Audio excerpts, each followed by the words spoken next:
mengadili: 1. Menyatakan terdakwa Jessica Kumolo alias Jessica Kumala Wongso alias Jess telah terbukti secara sah dan meyakinkan bersalah melakukan tindak pidana pembunuhan berencana.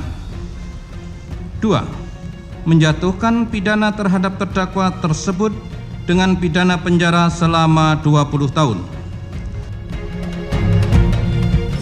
Tidak bisa dibilang itu sedihnya mereka itu seperti apa. Saya kenal sama kembarannya Mina, mamanya Mina, adiknya Mina. Saya nggak bisa kata-kata, nggak bisa bilang saya udah sedih begini, kehilangan teman dan dituduh pembunuh dia. Itu saya udah nggak tahu mikirnya mesti gimana. Ini anak nih, waduh, susah lah, detektor gak bisa lewat, tapi nggak tahu, belum dicoba katanya. Tuh belum dicoba juga lewat. Super ini dia, tenang ya, pembawaannya cool. Ya pembunuh berdarah dingin lah begitu kasarnya. Anak saya korban aja, udah ketemu dia sial lah kasarnya begitu dah.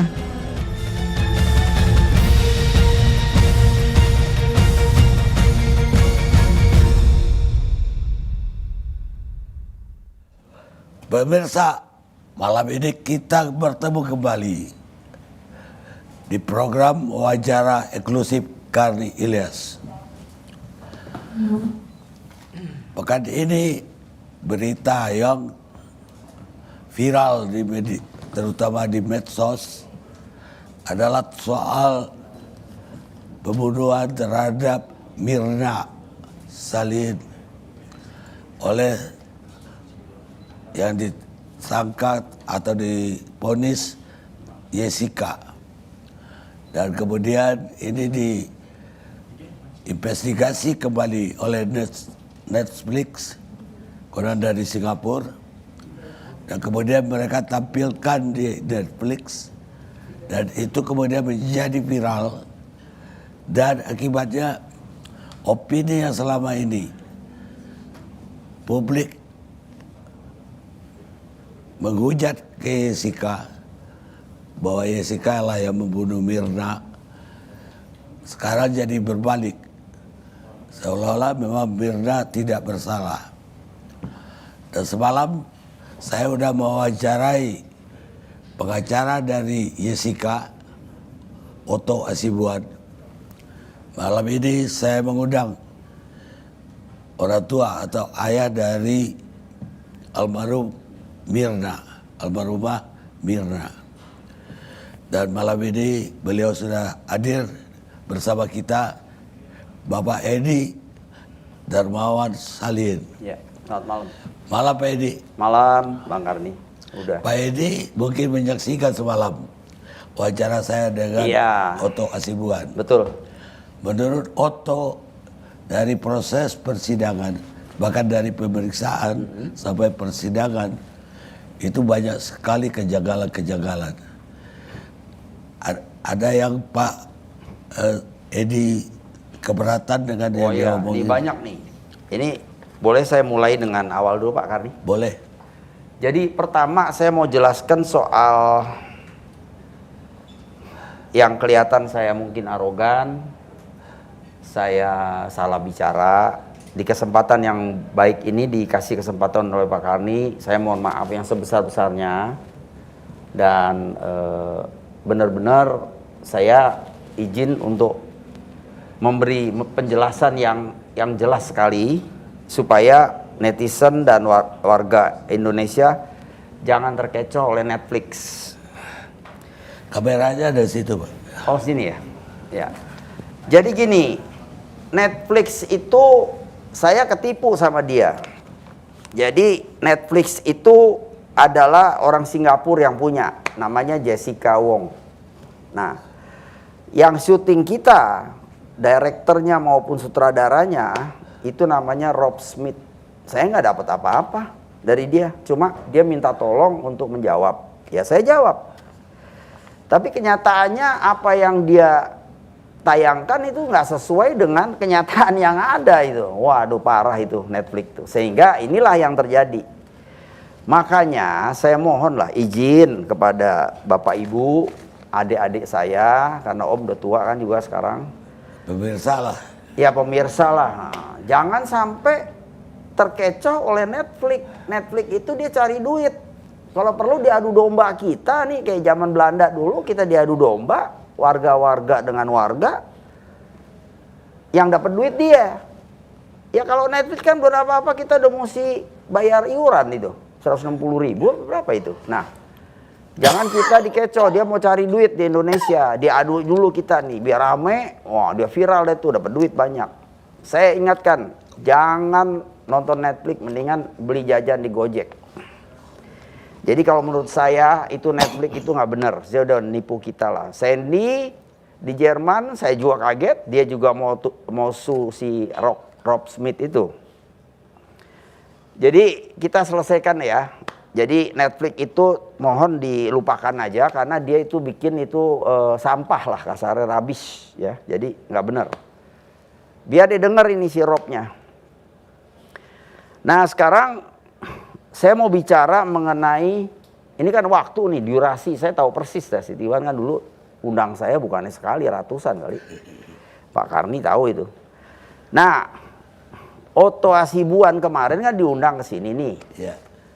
Pak Karni, dia ngomong katanya datang ke rumah duka, tahu anak saya itu diracun. Kan seperti itu ngomongnya. Saya bilang, waduh, ini bisa kena krimsus ini dia. Mabes sudah suruh saya bikin laporan. Jadi saya jelaskan yang benar nih, ya, Om jelaskan yang benar. Krisnamukti itu malam datang, dia langsung menemuin keluarga. Saya ditemuin yang pertama. Ed, ini ada apa sih? Ribut-ribut dari Polsek Petamburan. Oh begini, Bang. Saya kan belum tahu kasusnya. Jadi kita sekeluarga kumpul tuh waktu malam menduka itu belum tahu sama sekali kalau bahwa Mirna itu diapa-apain gitu, belum tahu lah. Ya katanya udah siap dimakamkan. Betul, rencananya 1-2 hari itu kita makamkan. Tapi kita lagi mikir-mikir juga, mikirnya begini, ini kenapa ya mati itu masih teka-teki itu. Begitu Pak Krisnamukti datang dengan dokter Musyafak, itu kepala dokes daripada otopsi yang di Keramat Jati itu. Dia jelaskan ke saya, Pak Edi tolong ceritain deh kasusnya. Saya belum lihat, saya bilang CCTV. Ya kalau gitu besok kita lihat. Tapi ini nggak boleh lama-lama, otopsi dulu. Karena saya bilang, ini minum bertiga, Jessica, Hani, sama Mirna. Nah, wah, mesti otopsi. Kalau nggak otopsi, kita nggak bisa berbuat apa-apa. Sorry, dia bilang. Tegas dia. Langsung saya bilang, ya udah angkat deh, otopsi dulu. Nanti urusan nanti. Katanya sebelum itu Krisnamurti dulu yang bilang anakmu diracun. Makanya ini yang saya mau benerin dan dia hati-hati. Ya, sebagai katanya lawyer pinter, ketua Pradi. Kok begitu ngomongnya? Nah ini dia hati-hati. Saya sudah dapat perintah untuk membuat laporan di Krimsus ini. Dia dapat dari mana itu? Coba dia buktikan. Ya nanti aja bicara sama polisi di Krimsus. Dia main-main dia. Sekarang Krisnamukti sudah di Interpol, udah gitu di apa namanya tuh untuk urusan luar negeri tuh apa? Iya. Nah, jadi dia udah bintang 2 lagi, dulu Kombes ya kan? Ini cari urusan nih Otto nih, ya. Nah, jadi otopsi itu dilakukan sesuai dengan aturan. Menurut Pak Musyafak, kita akan ambil dulu sampel yang dia dalam dulu. Kalau udah ketemu sesuatu, baru selesai. Saya nggak bedah anakmu, Ed. Tapi kalau nggak ketemu, sorry, mesti dibedah semua sampai ke kepala. Aduh, saya bilang gimana ya? Saya tanya istri saya yang lahirin. Saya bilang gimana, Tut? Ya udahlah, Mirna udah nggak ada, nggak apa-apa. Yang penting kalau ada apa-apa ya pasti ada yang nggak beres nih. Nah saat itu memang kita sudah ada kecurigaan Jessica. Ingat gak yang Om bilang dia minum air, nggak taunya dia pesen itu Syak Sirak sama Old Fashion itu yang tinggi dia punya alkoholnya. Ya kita terus terang aja pemirsa ya kaget lah ya. Ini kok ngomongnya begini, kenyataannya begitu gitu loh. Kita kan tapi nuduh si Jessica kan nggak mungkin. Saya pikir ini temen. Nah besokannya baru kita ke Olivier ngacak-ngacak situ baru ketahuan. Yakin deh dia itu. Terus yang saya mau bicara, Oto bilang diambil cairan lambung. Yang ambil siapa? Tanya sama dia, ada bukti nggak? Saya yang minta ke dokter di Abdi Waluyo. Sampelnya diambil. Saya bilang tolong deh, ini anak habis minum kopi soalnya, jangan-jangan kopinya beracun atau apa begitu kan? Kan karena Jessica itu kan mengirim link ke Sandy, kopi cyanida beracun gitu. Itu pertama. Yang kedua yang kalimat saya langsung curiga itu, bapak lu udah su Olivier belum katanya? Udah tuntut belum Olivier? Kan aneh itu ngomongan begitu. Saya bilang apa maksudnya? Orang lu belum tersangka, lu belum apa-apa, saya jadi otak saya jalan tuh. Wah, lu taruh apa-apa nih kalau gitu. Nah, kita lihat tuh besokannya. Itu Pak Karni. Ceritanya, singkatnya. Kita tahu dia yang racun. Kenapa tidak diotopsi? Diotopsi? Enggak, sampel aja diambil. Saya ceritain, bukan sampel. Jadi setelah itu malam, Pak Slamet, Musyafak, ada lagi anak UI 2, saya ke dalam. Tapi nggak enak sama banyak polisi itu kan, bilang Pak Idi di luar aja deh. Soalnya ini masalahnya bisa dibedah-bedah nih. Nah, tapi yang jelas itu dokter keluar tangannya darah semua itu. Dia buka perut Mirna, ya, diambil sampel-sampel. Yang paling besar adalah di pencernaan. Itu sudah korosi berat, dikasih lihat saya. Terus ada kain putih ditaruh di meja gitu. Dia bilang nih, saya sih curiga racunnya cyanida, tapi jangan diputuskan dulu karena harus ke lab krim. Nah, dikasih lihat begitu, ditempelin. Merah warnanya, Pak. Waduh, saya bilang, ya udah dah, kita tapi diam dulu, tunggu keputusan. Baru paginya tuh, saat Mirna kita dalam perjalanan saya di Bogor ke Gunung Gadung, kuburan keluarga, dikasih tahu sama ya wakil anak-anak buah lah di unit 1 yang dipimpin oleh Hendro Sukmono namanya. Itu dia ngomong, anak lu diracun, cyanida lu, katanya dia mau bunuh bener tuh gitu. Itu ya satu hal. Nah, ini waktu juga nih Pak Karni. Satu lagi, kenapa Pak Sambo dibawa-bawa? Saya nih paling tahu siapa Sambo, siapa Krisnamukti, siapa si Hendro Sukmono. Jadi yang ngurus ini tuh unit 1, headnya itu Kompol Hendro Sukmono itu waktu, sekarang sudah di Danreskrim di Surabaya. Pangkatnya udah AKBP. Itu dia yang nanganin. Mentornya Pak Krisna. Jadi saya tahu persis. Pak Sambo kita kenal baik sama beliau, tapi nggak ada ikut campur dia sama sekali, boleh dibilang mendekati nol. Jadi tolonglah jangan dikait-kaitkan, pemirsa, izin saya, itu Pak Sambo nggak ada urusannya dengan. Waktu itu kan Sambo Wadir Krim Pakilemi Krisna lah. Ya, dirnya Krisna. Ya ruangannya aja beda kok.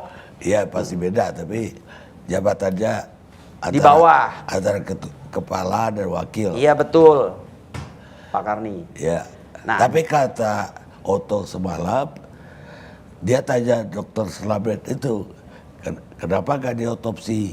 Kata dokter Slamet dia udah mau otopsi, tapi dilarang polisi. Bukan dilarang, begini. Tadi yang saya jelaskan,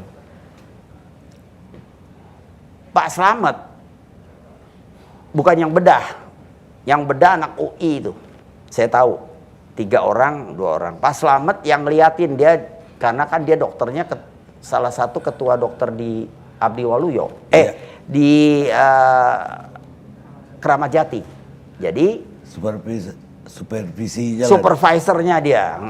Terus lambung buka gitu. Misalnya ya, udah ketemu cyanida, mau cari apa lagi? Kata si Anu nggak ketemu cyanida di situ. Iya, nggak usah dibedah lagi udah. Nggak, kata Oto nggak diketemukan cyanida di lambung. Salah. Nah itu saya mau koreksi. Ketemu cyanida, cuman itu malam kita nggak berani ngomong, nggak boleh sama polisi. Lihat dulu di lab krim, pastiin ini arsenit, cyanida atau racun tikus, kita nggak tahu. Nah paginya itu dalam perjalanan ke kuburan saya baru tahu bahwa itu cyanida. Anak-anak Polda ribut, Jatan Trust tuh unit 1. Waduh ini anak lu diracun cyanida. Waduh saya kaget tuh. Saya langsung ya mau apa gitu, udah kejadian ya. Akhirnya saya kuburkan, beres. Mulai saya bergerak tuh. Nggak tahu Pak Krisna udah sampai di sono rupanya. Sono mana? Di itu, di Olivier. Oh, Udah ngacak-ngacak sama Pak Gel-Gel, Musyafak, komplit udah. polisi. Iya. Nah, dicobalah minuman Mirna itu di gelas yang ditutup si Devi. Pak Krisna bikin 5. 1 pakai cyanida, 1 enggak, 1 cyanida, 1 enggak. Nah, dites. Waktunya beda-beda dan yang paling tepat jatuhnya pas di 30 menit ada gitu, 40 menit persis dengan yang diminum Mirna. Sama. Itu isinya cyanida berapa gram gitu. Pokoknya kalau ini mah anak gajah mati lah begitu. Gimana Mirna nggak mau ngomong detik, ya kan? Nah, jadi kita tahu, wah diracun cyanida ini. Udah cari, nggak tahu dia ngilang, dia ngumpet di hotel. Udah mau lari kali itu, semua komplit udah. Nah itu kita ditangkap sama Pak Krisna, makanya dijadiin tersangka. Itulah persoalannya. Jadi kalau Pak Oto ngomong sembarangan begitu, Pak Krisna Mukti bisa tahu pertama, itu bohong. Pasti saya jamin 1000% saya nanti saksi hidup. Keluarga saksi semua di situ. Baik, setelah ini saya mau tanya lagi apa kejanggalan-kejanggalan yang disebutkan oleh pengacara Oto Hasibuan yang dianggap oleh Pak Edi tidak benar. Tapi kita rehat dulu sejenak.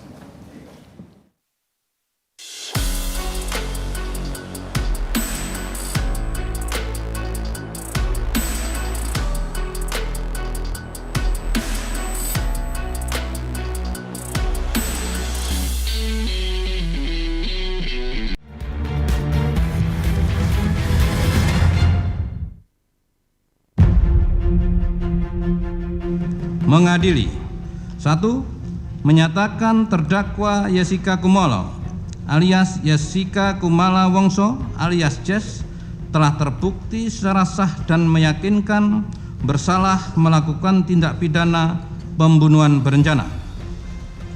2. Menjatuhkan pidana terhadap terdakwa tersebut dengan pidana penjara selama 20 tahun.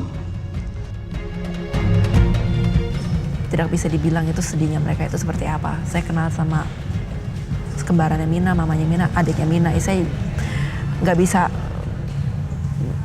kata-kata, nggak bisa bilang saya udah sedih begini, kehilangan teman dan dituduh pembunuh dia. Itu saya udah nggak tahu mikirnya mesti gimana. Kopi datang setelah ini di bawah. Salah. Paper bag sudah di set, kopi masih di tengah, ya. Dan itu dia tutup.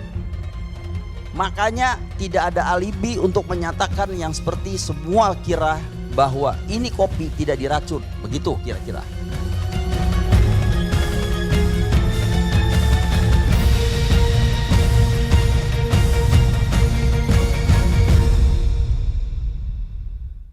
Pemirsa, kita lanjutkan dialog kita.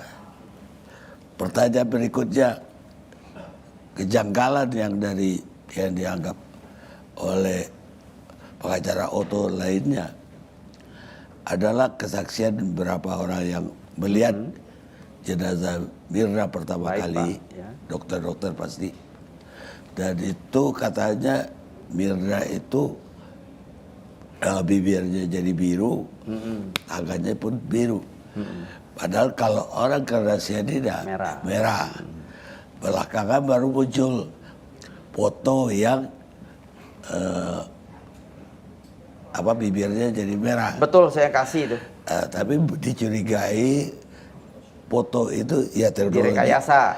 Teknologi sekarang kan memang kita bisa dibikin umur 70 begini kayak ada umur 25 juga bisa. Nah, jadi gini Pak, kalau soal itu lucu ya, itu benar-benar dikasih semua oleh yang di atas. Ya, waktu itu pembantu dari susternya adik istri saya, Bu Santi, itu dia foto untuk kenang-kenangan. Saya juga nggak ngeh. Begitu saya lihat, loh ini merah nih, wah ini yang dicari toksikologi, makanya saya kasih. Nah kalau mau ngomong racun ya Pak, itu sangat simpel. Saya pernah bertiga, Yudi itu yang sekarang sakit tuh, kena karmanya Mirna itu. Dia sakit kanker, udah mau mati itu. Ya dia mati sekalian. Oh, pengacara aja Jessica waktu Iya, itu. omnya lagi. Iya, pengacara berapa? Iya, udah ngomong saya macem-macem lah, yang saya bin dapat asuransi 69 miliar. Saya bilang kalau saya dapat, saya titip Pak Karni uang itu nih sekarang disaksikan seluruh rakyat Indonesia. Saya titipkan bikin masjid sama kasih duafa. Cari sayembara, ya kan? Mana ada sih? Ya tapi nggak apa-apa, kita coba aja. Ya kalau netizen selalu nuduh gitu kan nggak percaya. Ya itu salah satu. Sekarang yang saya kasih diisukan. tahu ya kenapa Jessica itu benar-benar meracun. Begini ceritanya, simple. Waktu itu Yudi yang udah mau mati itu dia sama Jessica di TV One. Dengan mungkin penyiar TV One masih ada namanya Dwi Anggia. Masih ada kan? Masih. Sama namanya Pak Rizky yang keren tuh. Nah, kita bertiga diamprokin tuh sama Rizky saya. Kaget tuh Jessica. Nah, saya cuma tanya dua. Kan dia belum lihat CCTV. Kita udah lihat. Tapi ini saya jebak dia. Saya bilang, Jess, Om cuma mau tanya dua sama kamu. Apa Om? Ada Yudi itu. Ya silakan, katanya tanya, kata Yudi. Saya tanya, izin dulu dong pengacaranya. Kamu yakin bahwa bag itu kamu umpetin di belakang dulu baru kopi datang? Iya Om. Iya Om, 2 kali. Ngomongnya tapi kayak orang ragu-ragu gitu. Yakin? Yakin. Dia pikir kita nggak ada CCTV kamera 7 itu, dia nggak pikir. Nggak kepikir lah dia. Kan dia udah ngumpet-ngumpet begitu. Terus, Yud dengar ya. Iya, bersihkan Jess mejanya. Itu Rizky semua saksinya tuh sama Dwi. Iya udah bersih. Enggak. Saya nggak taruh bag di situ. Saya taruh bag di belakang baru kopinya datang. Beda kan dengan CCTV. Nah, itu satu. Yang kedua saya tanya. Itu barista kamu pesen kopi Vietnam pertama sebelum Jacques Chirac itu, saya tanya, kamu taruh, itu kan si servernya taruh di depan kamu, muka kamu situ, betul kan? Iya. Tapi belah sonoan dikit Om katanya. Bisa ngomong begitu, belah sonoan dikit. Tapi nggak apa-apa, saya biarin aja. Karena ini akan menjebak diri dia sendiri. Terus saya tanya lanjutannya.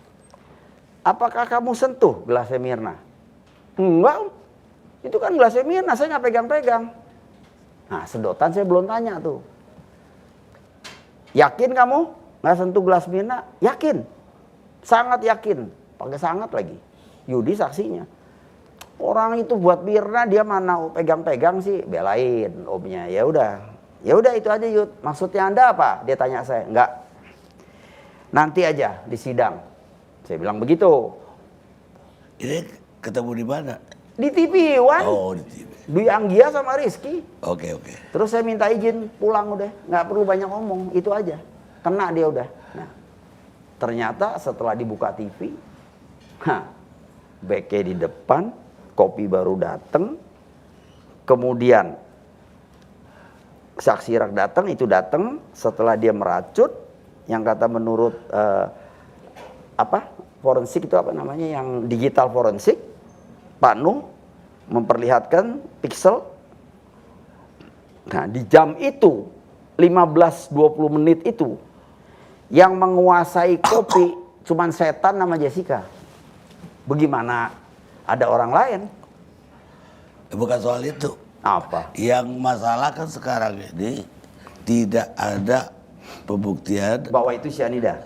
material dia memasukkan sesuatu ke gelas itu. Ya itu memang yang memang Pak Nuh nggak bisa jelaskan dengan sangat detail. Ya. Tapi ada jawabannya.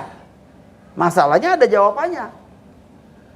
Setelah itu nggak kelihatan dia nyemplung, kemudian dia pindahkan dulu itu gelas kopi, masih ketutup tuh sama bag.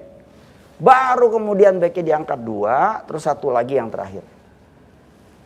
Nah, si Agus kaget tuh melihat itu kopi. Loh kok kopinya warnanya kayak kunyit? Tadinya kita serve kan coklat, kalau di sini semua di serving coklat, kenapa jadi kayak kunyit?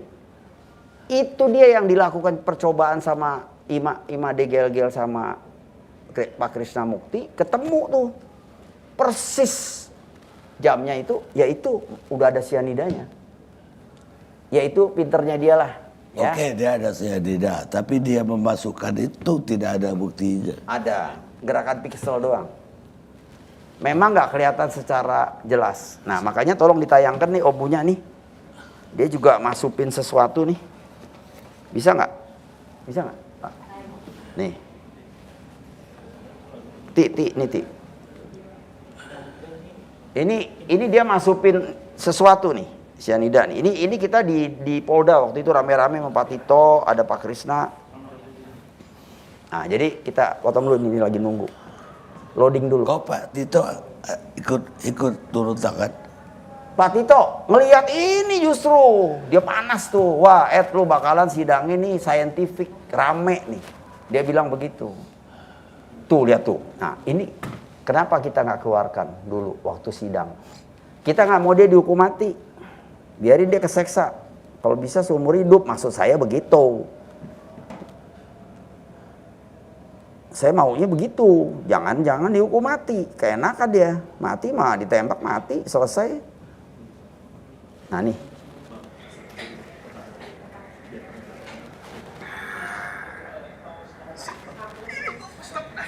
ini polisi sampai teriak-teriak kesenangan nih. Yang mana? Oh ini. Ulang ya. Perhatikan tangan kiri dia. Ini belum pernah dikeluarkan.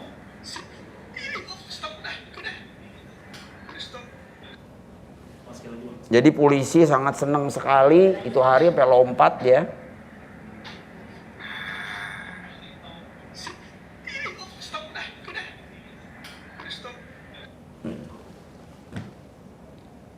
Dia masukin juga. Dia kurang kali. Dia pakai sedotan. Yang teorinya Dr. Theodor, coba dibuka deh linknya. Itu Theodor itu omongannya saya langsung, waduh kok dia yang ngomong bener ya. Jadi dimasukin sedotan, makanya Mirna sedotin yang pekat itu. Makanya dia ngomong detik mati dia.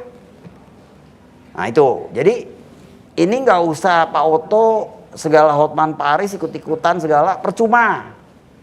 Mau lawyer 10 kayak dia juga nggak bakalan bisa menang. Saya kasih tahu. Karena ini memang benar-benar dia ngeracun. Udah intinya itu. Kalau mau minta gerasi ke presiden. Presiden kita nih sekarang yang terhormat. Bapak Joko Widodo. Dia paling benci teroris pembunuhan. Mau minta gerasi ngaku dulu. Dia bunuh Mirna misalnya. Lihat aja. Silakan aja coba. Nggak, gerasi memang harus ngaku. Ya ngaku bohong-bohongan sama enggak kan ditanya Pak Karni. Terpidana harus mengaku. Nah iya. Baru boleh minta ampun. Nah terus ngaku terus dikasih.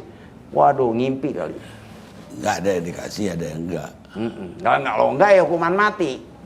Iya kalau nggak dikasih gerasi. Iya nggak bakalan ringan. Orang dia bilang aku udah bunuh kok gimana. Baik pemirsa, kita rehat lagi sejenak.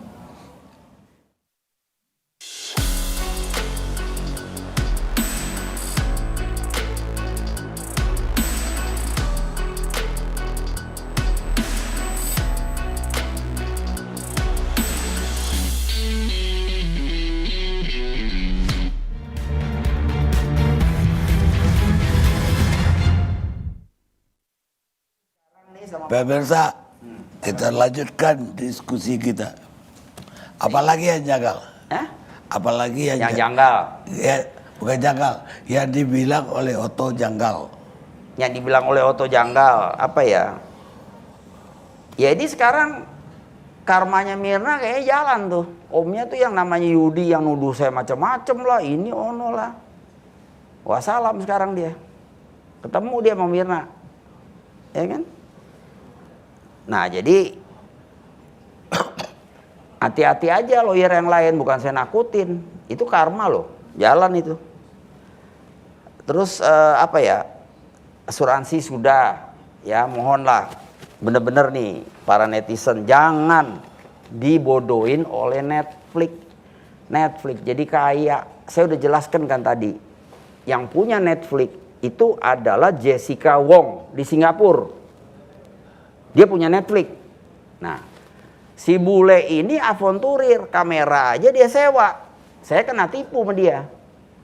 Akhirnya diadu domba begini kita, coba di bangsa Indonesia yang lagi masa politik ini. Janganlah sampai kita mengganggu presiden kita yang baik itu, Pak Joko Widodo, supaya dia menyelesaikan masa kerjanya, masa baktinya bisa bagus.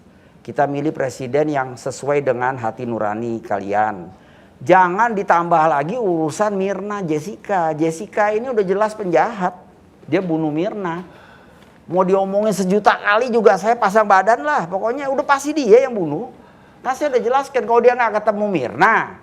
Itu hari Mirna telat nih. Datangnya dari MNC itu habis meeting. Apa mati dia? Kan kagak. Itu yang Prof Kiki itu ngomong. Itu ternyata benar itu.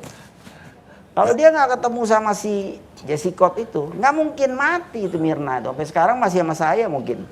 Kita sering pergi makan bareng, kan dia udah kawin namanya. Jadi ya gitulah.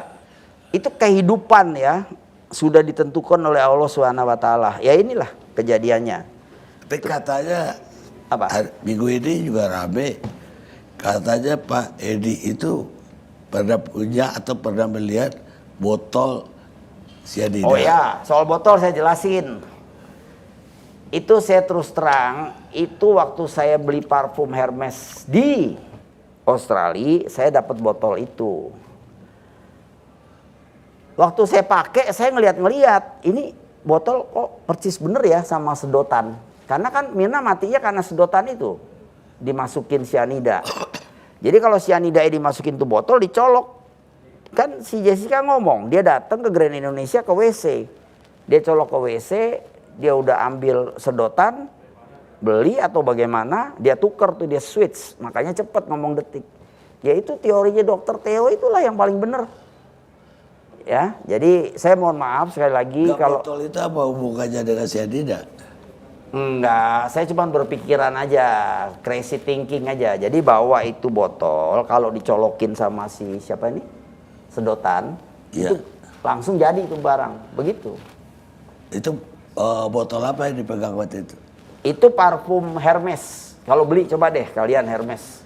Kenapa Pak Edi itu bisa bayangkan bahwa sianida tuh cairan Ya kayak sekarang parfum? kalau nggak bawanya gimana? Saya tanya, bisa dicolok? Ya kalau saya malah nggak tahu selama ini sianida. Ya tadi yang saya kasih lihat kan salah satu tuh tangan dia udah nyemplungin tuh. Nah satu lagi ternyata Dr. Theo itu ngomong karena ternyata di gelas kopi itu sudah ada sedotan. Itu maksudnya. Itu boleh itulah saya minta maaf juga, lupakan aja, itu hoax ya. Saya cuma bikin itu, saya pikir malam-malam saya pulang dari Australia yang lihat adiknya itu lulus, saya beli Hermes, ada itu gelas, saya minta banyakan. Kan belum kejadian itu. Jadi ada ngegeletak di meja nih, saya pikir nih Jessica kan di Australia. Ya. Itu barang Australia itu. Nah. Wah, ini kali ini. Iya kan? Banyak itu di Australia. Apa parfum itu? Tempat parfum, tester, ada tutupnya sih. Jadi kalau orang mau coba dikasih dikit kita tutup. Dan itu persis sama sedotan, kurang lebih lah. Itu yang saya kasih lihat itu. Nah, itu saya ngaku salah, ya. Itu sebenarnya cuma imajinasi saya. Ini kok botol kayaknya sampai ke situ otak saya itu, ya. Karena saya udah kesel. Terus apa lagi Pak Karni yang penting?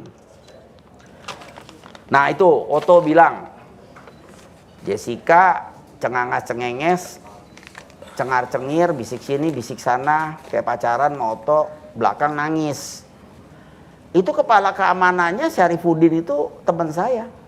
Jadi saya cerita, bener emang dia nangis-nangis. Wah boro-boro Pak, saya lihat tenang bener. Nah satu lagi nih. Enggak, maksudnya Otto itu bukan di Oliver itu. Enggak, di pengadilan. Iya di pengadilan. Itu kepala keamanannya saya punya orang itu teman. Nah, nih yang penting nih lagi. Dia bilang apa itu?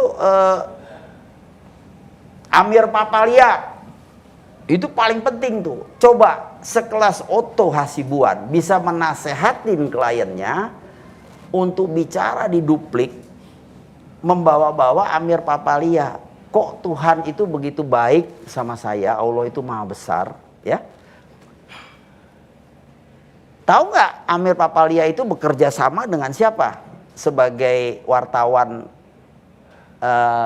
kriminal gitu di dekat Mabes. Bekas keamanan saya, jaga rumah saya, 2 orang, salah satunya namanya Agung. Saya sebut nih. Nah, nanti kalau perlu saya hadirkan yang waktu kita ketemu di Panin tuh. Itu orangnya ada itu, berdua. Dia bilang dengerin Amir Papalia, orang teman saya Pak. Kita duduk tiap hari cari makan berdua. Bohong itu, gitu. Nah, akhirnya Amir Papalia ini dibawa-bawa ke hotel di Kelapa Gading. Dijanjiin duit sama Otto. Ini saya bongkar sekalian biar Otto tahu. Emang saya nggak tahu Pak Otto? Saya tahu itu. Nah, hati-hati yuk.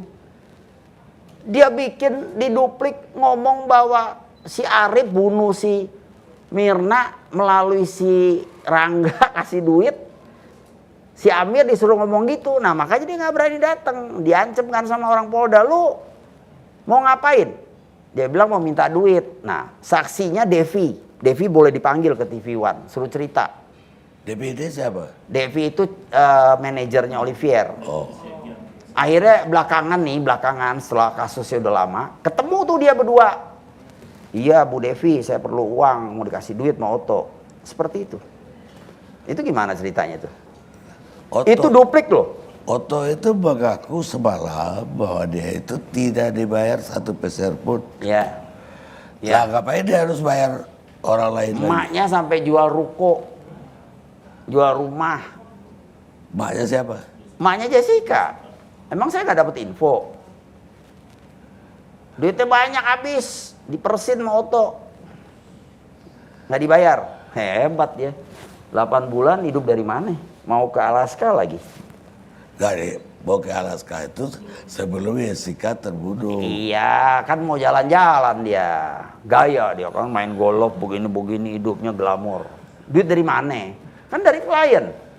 Kalau dia bilang nggak bayar, goblok Ya kan amat ya. klien itu ada yang kaya, ada yang miskin. Dia menganggap Jessica Bohong. bukan Udah orang pasti kaya. bohong. Lies. Sama. Jadi omnya tuh yang udah meninggal bohong. Ya.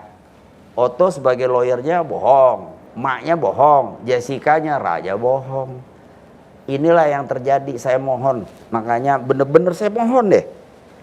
Coba netizen tuh sadar bahwa Netflix ini nipu saya, nipu Sandy, nipu semua orang yang datang sini. Dia cuma ada modal kameranya juga sewa. Dia jual itu film ke si Jessica Wong tadi di Singapura. Dapat duit dia banyak. Bikin rame yang nonton, ya kita-kita ini yang bodoh. Termasuknya kita bayar Netflix 200.000. Aduh, sayang tuh duit tuh, miliaran kali. Ya kan? Sayang kan? Gitu loh. Udahlah, jangan didengerin Netflix itu. Karena saya udah ceritain kan kejahatan dia nih. Namanya Rob Smith. Jahat bener itu. Sekarang WhatsApp-nya, handphonenya mati semua. Jadi dia avanturir, dia bikin nih film, jual ke si Netflix. Netflixnya nggak tahu lagi dia siapa. Namanya Beach House. Saya cari di Google. Cuman adanya di Ubud tuh. Dia nyewa tempat kecil gitu. Dia cuma cari-cari buat film-film binatang, desa. Gitu. Jadi kenapa saya lebih tahu dari Otto? Kenapa jadi saya lebih kelas dewa daripada Otto soal ini? Karena itu anak saya. Dari awal kan Pak Karni ingat itu saya kawal di ILC. Yang pertama saya nongol di TV ya karena Pak Karni. Kalau nggak pernah nongol di TV saya. Pak Karni Ilyas ini yang berjasa. Saya buka karena saya udah lihat itu film CCTV dari awal kan. Berarti kesininya diroba-roba. Dari mana robanya? Orang saya ceritanya persis, ILC-nya masih simpan tuh filenya.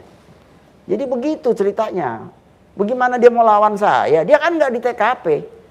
Saya mengikuti terus, ya, tandem, nempel sama kejadian ini. Bagaimana saya nggak lebih tahu dari dia? Kok dia mau bisa lebih tahu dari saya? Dari mana? Ngimpi dia. Jangan ngarang lah gitu ya. Jadi netizen jangan ketipu sama omongan si Oto. Kira-kira begitu. Serius sih saya ngomong, nggak takut saya. Memang begitu. Bagaimana saya bisa kalah lebih tahu dari dia gitu loh. Anak saya kok mati. Dibunuh si Jessica itu. Sekarang gini, malah saya saranin tuh. Hotman lagi ngomong kenceng-kenceng. Minta Grasi coba mau tahu. Kita lihat presiden kita yang hebat ini, Joko Widodo. Saya baru lihat tuh presiden. Dan dari awal ILC kan saya ngomong. Ternyata terbukti tuh dia bikin infrastruktur segala macem. Nah, ntar kita ngomong politik lagi salah. Pak Kardi udah cengak-cengok tuh. Jadi memang hebat dia. Nah jadi dibawa ke dia, didengarnya, lu bunuh Mirna. Waduh, gua rasa dihukum mati, dia langsung digantung. Ya yang boleh minta gerasi itu bukan mereka, bukan Hotman Paris apalagi si Jessica. Ya kan dia bisa dengar omongan Hotman Paris terus dia lakukan kan. Pemirsa, kita lihat lagi sejenak.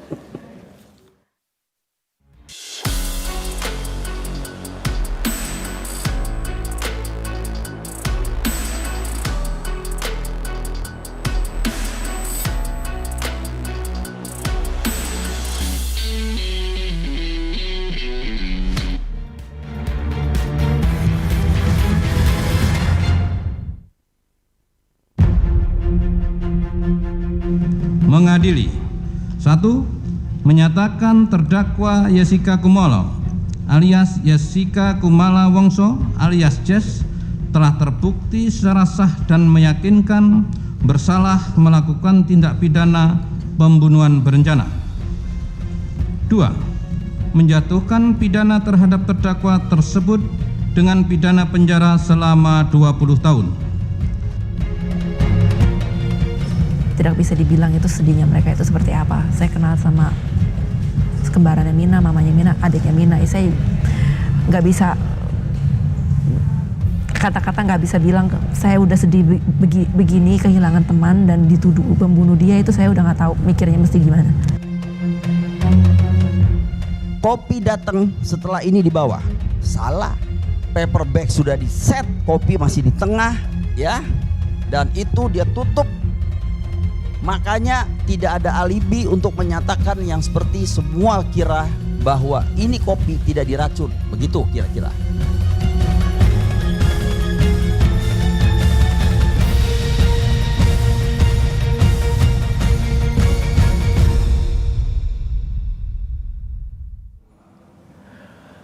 Pemirsa, kita masih bersama Pak Edi Darmawan Salim. Saya lanjutkan diskusinya. Mungkin Pak Edi bisa ceritakan pertemuan dengan manajer Oliver. Oke. Dan kemudian karyawannya juga. Jadi kejadian itu malam juga si Mirna masih ada di rumah apa tuh namanya di embalming. Yang jagain Bu Santi itu si siapa itu? Dokter otopsinya itu dia sweet. Siapa yang sweet? Dokter Jaya itu loh. Santi heran kok ngotop apa? Embalming kok sweet-sweetan. Dok, emang nggak ada dokter perempuan? Nggak ada. Dia marah tuh, cuman saya di sini. Gitu ceritanya. Jadi ya itu kita lupain lah, itu urusan kecil. Emang dia dokter rada-rada. Ketemu saya kabur. Saya kan dulu punya istri yang Tiara itu kan. Nah itu meninggal bapaknya. Ketemu dia lagi nih embalming. Kurang ajar lu dokter nih. Dokter brengsek lu, gue bilang. Dia kabur. Akhirnya ganti dokter lain yang embalming. Dia ketakutan sama saya. Ya takut lah pakai pistol. Bukan pakai pistol. Saya nggak pernah keluarin pistol. Ya, tapi saya ini juara ASEAN 1 kali, nomor 2. Karate. Juara turnamen dari Presiden Cup, Gubernur Cup, ada 4 penghargaan, 1 piala. Pak Karni. Nembak. Kan saya hobi. Nembak. Oh, nembak. Itu kan nembaknya diperbakin itu. Oh. Iya, saya nembak, emang jago. Enggak, karena waktu diwawancarai Desblik ditanyain, ada Nah, pakai saya ceritain pistol. soal itu. Baik netizen, nih dengerin baik-baik. Ini saking bule pelit, dia tanya hobi saya apa. Dia mau bikin itu film. Saya bilang saya demen mancing. Kapal saya tapi sudah saya jual. Mahal. Kapal besar begitu. Nah, nggak kuat saya, pandemi. Biayain tuh kapal dipakai kagak. Mesti bayar keluar ratusan juta tiap bulan. Pegawainya aja yang ngurusin kapal 3 orang. Terus, lo ada hobi lain nggak? Saya bilang, saya atlet nembak. Udah nembak aja dipilih, kenapa?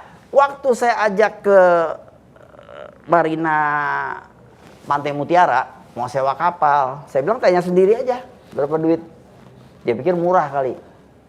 Ditawarin yang paling murahnya 35 juta. Karena sekali berangkat 5 ton itu solar mancing. Saya punya titik spotnya.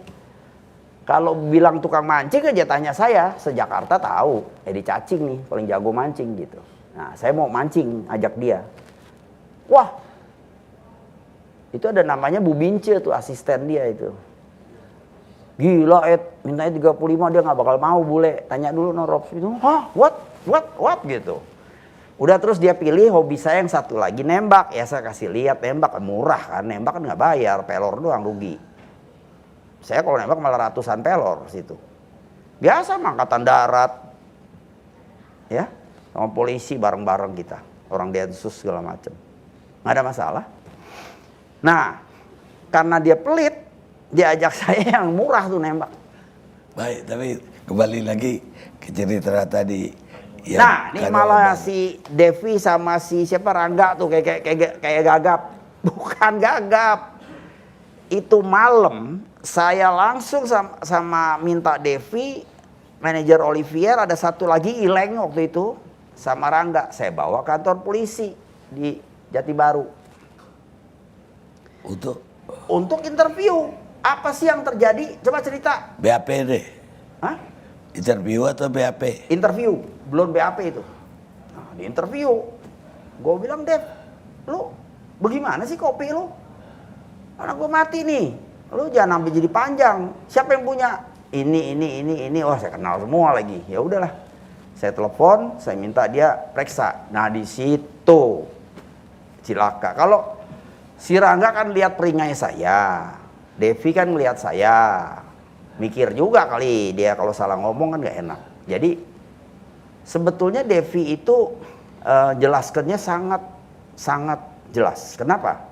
Karena kan direkam. Saya nggak tahu ya TV ini atau Kompas. Itu ada rekaman saya bicara sama Devi. Sama Rangga semuanya tuh. Cerita soal kejadian itu malam. Ada rekamannya, nanti saya cari linknya. Saya kirim deh ke warga net. Ya izin. Jangan didengerin tuh Netflix. Nah terus satu lagi nih. Reza Indragiri saya mau cerita. Dia bawa ada orang ngasih dia duit. Betul itu saya.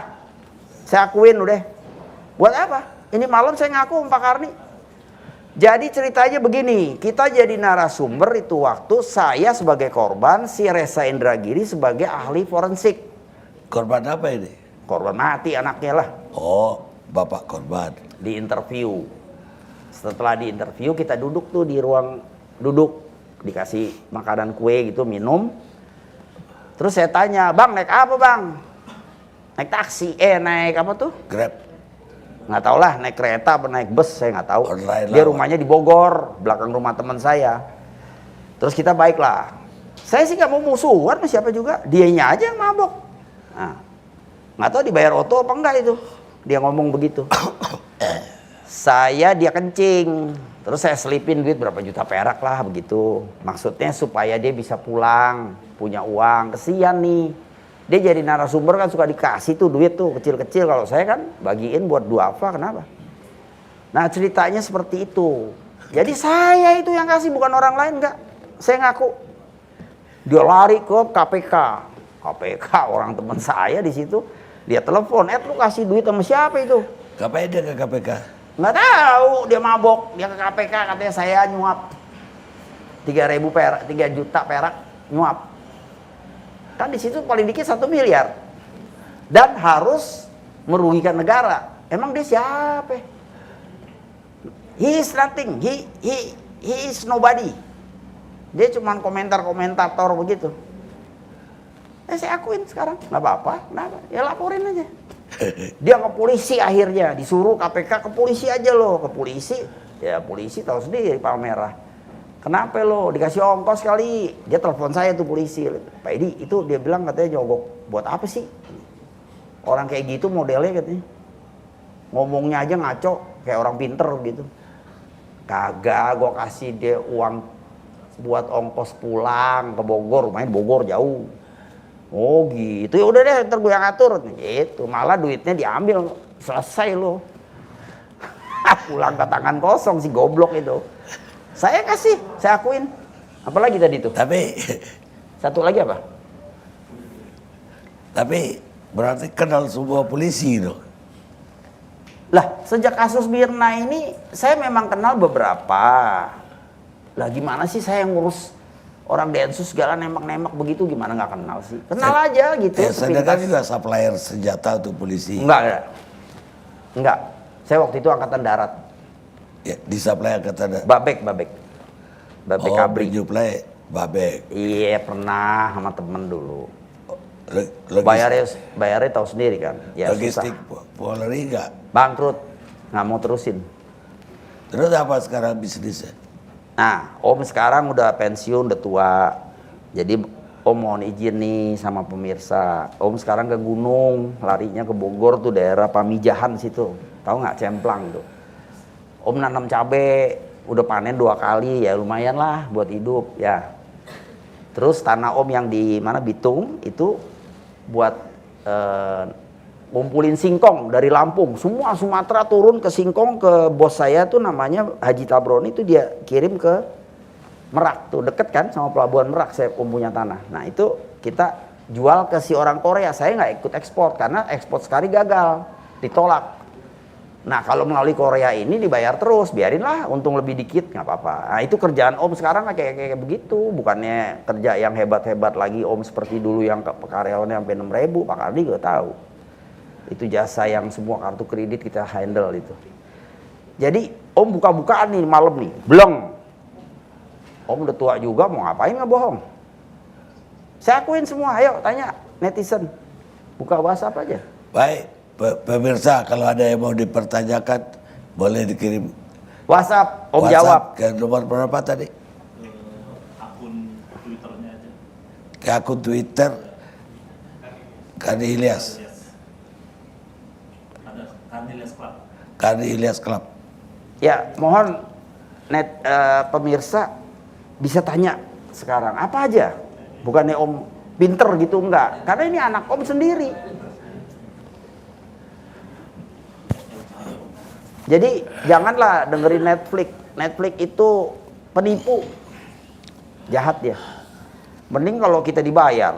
Udah nggak dibayar, gratis. Ngejelek-jelekin polisi. Jahat kan itu.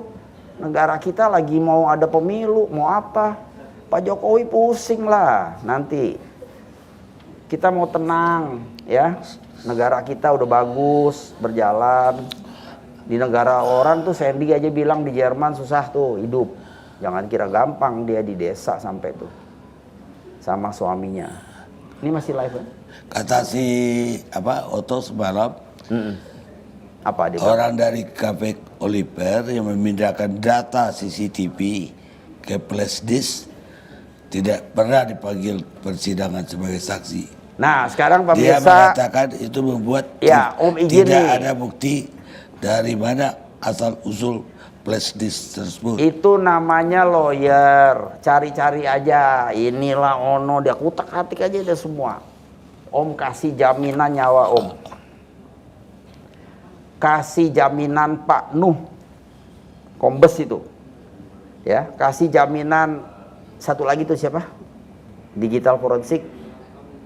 Apa tok gitu, yang dari Surabaya. Saya lupa itu namanya. Nah itu tiga-tiganya siap masuk bui 7 tahun. Nggak ada diroba-roba. Itu dimasukin flash disk baru bisa masuk ke mesinnya si Nuh itu dan dibuka supaya bisa di zoom. Kenapa saya katakan pasti? Lah, dari zaman ILC Pak Karni Ilyas buka saya masuk ke ILC itu pertama kali. Saya ceritain ini semuanya. Klik, pas. Coba buka ILC Bapak Karni Ilyas, ILC racun, apakah Mirna diracun? Ya. Nah, buka itu.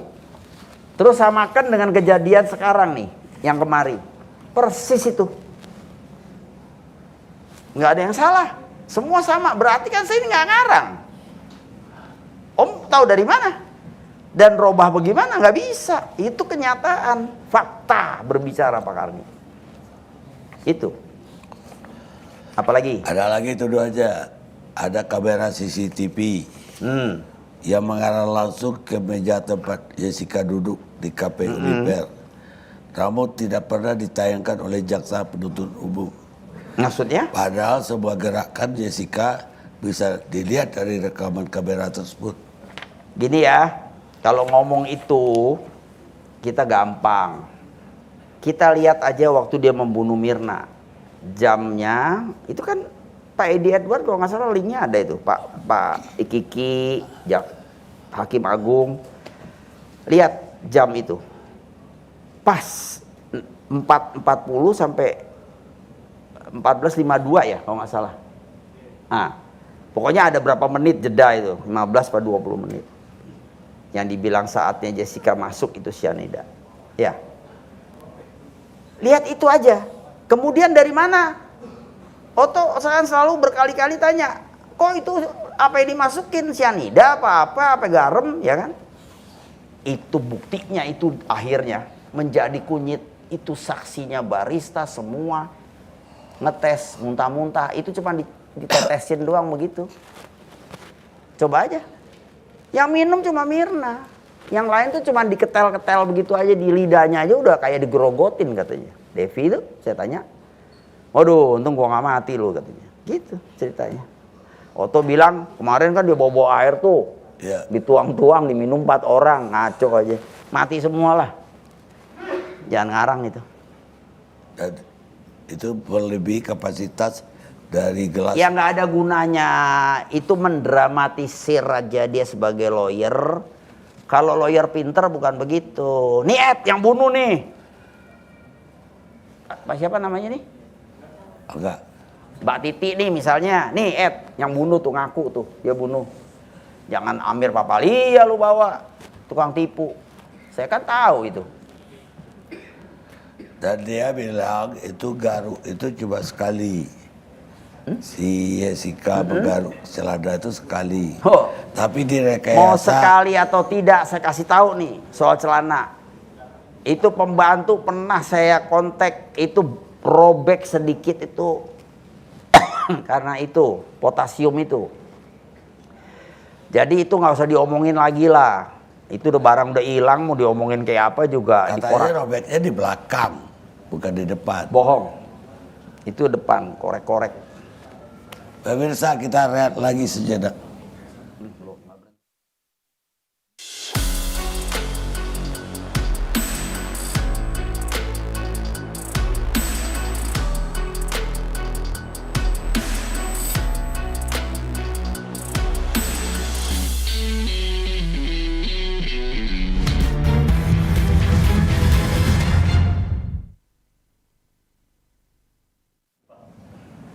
Pemirsa, kita sampai segmen terakhir. Netizen yang kita undang untuk bertanya, sebagian besar pertanyaan itu, Pak Edi kan yakin banget Jessica yang membunuh. Pasti. Kalau benar keyakinan itu, kira-kira apa motif Jessica? Gini, izin ya pemirsa, benar-benar izin nih. Setelah sekian lama terjadi 7 tahun ini, Om mikir apa sih motif dia nih? Karena dia waktu saya mau tanya di Bui juga dia nggak berani keluar, dia takut sama Om. Kemudian saya komunikasi dengan Kristi. Tanya ada Kristi telepon nanti Om kasih kalau perlu WhatsAppnya. Saya bilang Kristi, do you think really Jessica kill Mirna? Very sure. Why? Yes, she wants to kill me. She wants to kill my mother. She also ever wants to kill a police. What do you think? Nah, Mirna pasti dia. Dia bilang begitu. Jadi motif ya saya pikir-pikir begini, ini anak nih. Jadi ada dong perkaranya. Bukan, dia ada kelainan jiwa. Enggak, dia mencoba membunuh orang kan harusnya jadi Bukan, yang mau ditangkap itu dia nabrak rumah Jompo 2 tahun harusnya. Dia lari ke Indonesia, makanya saya bilang AFP itu polisi Australia bego. Biarin aja, polisi Australia susah ya. Buktinya Jessica bisa kabur kok. Dia lepasin begitu aturan 2 tahun. Dia lari ke sini bunuh Mirna. Kan gila ini anak. Lebih gila lagi dia Bukan bunuh libur. orang. Hah? Katanya dia libur gitu. Bohong. Libur apaan? Saya tanya teman-temannya, nangis, ya apa, marah-marah, bukan nangis, marah-marah sama si Kristi. Wah, udah mau berantem itu katanya. Diusir sama Kristi. Nah, dia ancam tuh, dia mau bunuh. Jadi saya pikir begini ya, kan dia bilang dia bisa bunuh dengan pistol atau dosis yang tepat. Jadi dia mau unjukin Kristi ini, cuman mau, ini anak nih mau unjuk gigi. Ini orang yang kelainan jiwa, yang saya bilang psikopat narsistik, ini terbukti. Dia hanya mau action depan Kristi bahwa dia bisa bunuh orang beneran. Ternyata Mirna yang korban. Dasar Mirna apes. Makanya kan saya katakan, kalau dia sampai lolos itu waktu di TV One kan, sempurnalah dia. Dia membunuh dengan berencana, lolos dari hukum Indonesia, sempurna sudah. Saya nggak tahu lagi ngomong-ngomong hukum mana lagi yang tangkap dia. Nah, kebetulan polisi Indonesia ini hebat, Pak Krisnamurti hebat. Dia bilang nih lain nih orang nih. Lu mesti lawan deh. Lu berani, nggak usah pakai lawyer, nggak usah. Ngapain pakai lawyer? Gue juga bisa tangkap dia. Kenapa? Ini orang udah jelas orang gila kok. Ngapain coba bunuh Mirna coba temennya? Dia hanya mau sombongkan diri ke si Kristi. Nih ya, setelah saya tangkap pembicaraan kita dengan Kristi dan seterusnya, mau unjuk gigi. Nih, gue bisa bunuh nih orang. Nggak ketangkep tuh gue. Tapi untung polisi Indonesia tidak loloskan dia. Itu hebatnya polisi. Ada lagi kecurigaan orang bahwa ada motif bahwa mereka ini sebenarnya LGBT. LGBT enggak lah. Kalau LGBT, saya pikir waktu di ILC itu karena saya pikir dia ada ngomong mau cium Mirna. Sandy juga tahu. Kenapa dia cium Mirna? Mirna udah jadi mayat dia mau cium. Nggak taunya waktu dia sidang itu dia sama orang, ada wartawan Kompas, dia kontek-kontekan tuh, terus mau diwawancara. Ngomongnya, waduh, intens banget. Bukannya saya menuduh, tapi ini ya itu bisa pemirsa yang tafsirkan sendirilah. Ya, saya nggak mau sebut nanti salah lagi. Apalagi Pak? Katanya Andi itu Nyicip. ikut menyicip. Ya. Kalau Ini, itu betul ada cyanida. belakangan saya tanya dia meninggal memang dong. Hani, Han, lu kalau minum lu bisa nggak mati? Gue juga heran nih, gue mau belajar ilmu lu dari mana? Enggak om, waktu itu saya nggak enak sama Mirna, bilang saya nyobain. Padahal saya tempel doang, kaget saya katanya, di lidah aja udah kayak orang geremes gitu, panas katanya. Panas sama dia, dikit tuh di lidah. Sama Devi, sama Rangga nggak nyoba, dia malah nyium doang, ketakutan dia. Udah pada muntah-muntah pada. Terus Marwan satu lagi, ya kayak gitu. Itu getes-getes, kenapa jadi si Otto ngetes di sini pakai gelas? Pakai tuang-tuang begini diukur-ukur. Itu toh lu cuman mendramatisir persoalan, mau jadi lawyer bukan begitu. Saya kasih tahu ya, para netizen yang baik, para pemirsa, mohon maaf nih kalau saya salah ngomong atau saya ngejelekin orang. Memang saya jelekin si Otto. Dia itu bukan lawyer pidana. Jadi dia itu hanya lawyer lagu-lagu Batak. Itu apa namanya? Paten lagu Batak. Itu yang ngomong bukan saya. Yang ngomong adalah menteri sekarang siapa? Menkumham tuh. Ya saudara. Bukan. Si Muhammad Edi. Hah? Bukan. Pak yang orang Madura tuh. Nah, Pak Mahfud MD. Dia bilang, "Toh lu kalau waktu sidang sama gue semua menang. Cuma lu kalah satu doang nih sama bapaknya Mirna, Jessica, kasusnya." Dia diam deh tuh. Terus kenapa harus mengucapkan ketika selesai Jessica, I win, happy ending saja berarti bahagia. Senang. I win. Senang. Kenapa? Karena akhirnya Indonesia itu bisa menegakkan keadilan yang harusnya Jessica tuh yang saya bilang sempurna tadi. Ternyata dugaan saya meleset, bisa diketok palu dan 20 tahun seperti yang kita harapkan. Kenapa saya nggak ngunjukin itu video tadi yang dicemplungin sesuatu itu? Karena saya pikir kalau lihat itu dikasih lihat, semua ini polisi udah ngomong nih bakalan dihukum mati. Saya bilang jangan dong, kalau hukum mati keenakan dia. Orang kalau dihukum mati kan ditembak selesai jeder mati. Emang saya ngerti kok soal senjata ya kan, mati jedet, enak dia tidur deh tuh, berangkat deh dia. Kalau digini kan dia masuk bui nih, setengah mati dia. Karena dia kenapa kata Otto kemarin Jessica tuh nggak mau, ya dia keluar mah rusak kan, semua orang tahu dia pembunuh, dia mendingan di dalam tidur. Biarin rasain udah di dalam bui. Memang itu yang saya mau. Biarin dia di dalam bui. Jangan sampai dihukum mati. Waduh, kalau dihukum mati rugi kita, rugi bandar. Nggak, hukuman mati biasanya kalau dia bunuh banyak orang. Itu banyak orang. Baru kata taruhlah Mirna, tapi kan dia lain. Oh iya. Tapi udah bener deh, ini semua jalannya udah bener. Ya Allah itu ada jalannya ya, Tuhan itu ada jalannya, nah dia milih sendiri. Itulah yang terjadi. Terakhir bisnisnya apa sekarang? Tadi kan saya udah cerita jadi kebon. Oh, kebun itu. Dari Nggak punya bisnis. kata properti juga. Bukan properti, itu sisa-sisa Om waktu hebat-hebatnya jayanya itu properti Om banyak. Dia jualin buat makan hidup, santai aja. Sama Pak Karni ntar jalan-jalan. Hebat. Properti yang dijual-jual bisa untuk makan hidup. Oh iya, separuh harganya. Iya, tapi kan kalau perumahan mewah masa untuk makan. Pemirsa, kita ketemu di wawancara eksklusif Karni Ilyas yang akan datang. Makasih Pak Karni. Sama-sama.